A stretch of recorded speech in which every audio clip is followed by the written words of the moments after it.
Hello बच्चों, चलिए प्रश्न को पढ़ते हैं। दो स्वरित द्विभुज ए व बी स्वर मेल में है। बी की आवृत्ति 256 हर्ट्ज है। जब ए की भुजाओं को रेती से थोड़ा सा रेत कर बी के साथ साथ आते हैं तो प्रति सेकंड 4 विस्पंद सुनाई पड़ते हैं। रेतने के बाद ए की आवृत्ति क्या है? तो चलिए बच्चों, सबसे पहले हम लिख लेंगे मूल अवधारणा, इस पर कि यह प्रश्न आधारित है। तो बच्चों, यह प्रश्न आधारित है विस्पंद पर, यानी कि बिट्स। विस्पंद को इंग्लिश में कहा जाता है बच्चों बिट्स। बच्चों, विस्पंद ध्वनि तरंगों के अध्यारोपण पर आधारित एक ऐसी परिघटना है जिसमें कि लगभग समान आवृत्ति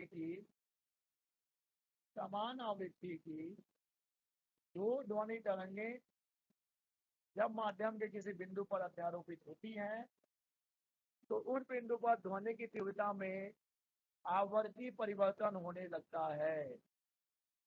ध्वनि की तीव्रता में आवर्ती परिवर्तन होने लगता है। और बच्चों, ध्वनि की तीव्रता में होने वाले इस आवर्ती परिवर्तन को ही कहा जाता है विस्पंद।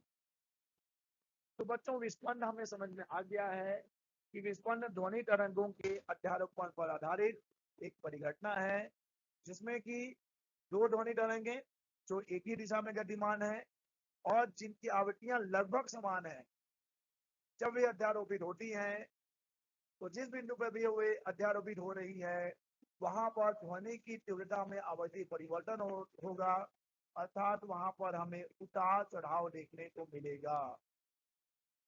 बच्चों, ध्वनि की तीव्रता में एक उतार और एक चढ़ाव यानी अधिकतम और न्यूनतम को मिलाकर बनता है एक विस्पंद। ठीक है बच्चों। और एक सेकंड में जितने विस्पंद सुनाई देते हैं उसे कहा जाता है विस्पंद आवृत्ति, जो कि होती है दोनों ध्वनि स्रोतों की आवृत्तियों के अंतर के बराबर। विस्पंद आवृत्ति क्या होती है बच्चों? विस्पंद आवृत्ति होती है, यानी कि विस्पंद प्रति सेकंड होता है दोनों ध्वनि स्रोतों की आवृत्तियों के अंतर के बराबर। इस सूत्र का हम उपयोग करने वाले हैं बच्चों। और बच्चों, एक जो फैक्ट है हमें और याद रखना होगा कि जब भी स्वरित्र की भुजा को स्वरित्र की स्वरित्र की भुजाओं को स्वरित्र की भुजाओं को रेता जाता है तो याद रखिए बच्चों, उसकी आवृत्ति बढ़ जाती है। उसकी आवृत्ति बढ़ जाती है। जब भी स्वरित्र की भुजाओं को बच्चों रेता जाएगा रेती की सहायता से तो उसकी आवृत्ति बढ़ जाती है। तो बच्चों, अब हम तैयार हैं इस प्रश्न को हल करने के लिए। चलिए देखते हैं। दो स्वरित्र हैं बच्चों ए व बी, फिलहाल वे स्वर मेल में हैं। अतः कहने का मतलब यह है बच्चों कि रेतने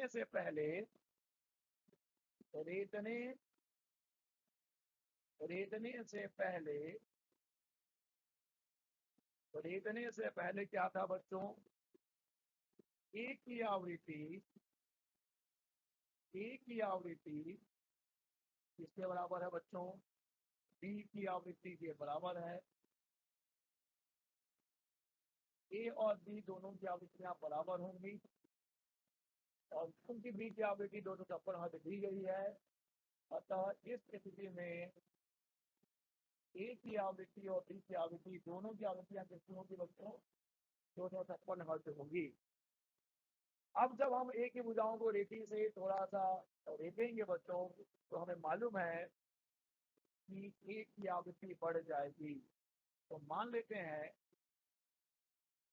माना रेतने के बाद, माना रेतने के बाद नहीं बच्चों, बाद रेतने के बाद आवृत्ति मान लीजिए ए की आवृत्ति कितनी हो गई बच्चों, एन हो जाती है। बी की आवृत्ति में कोई परिवर्तन नहीं हो रहा, बी की आवृत्ति 256 हर्ट्ज ही है।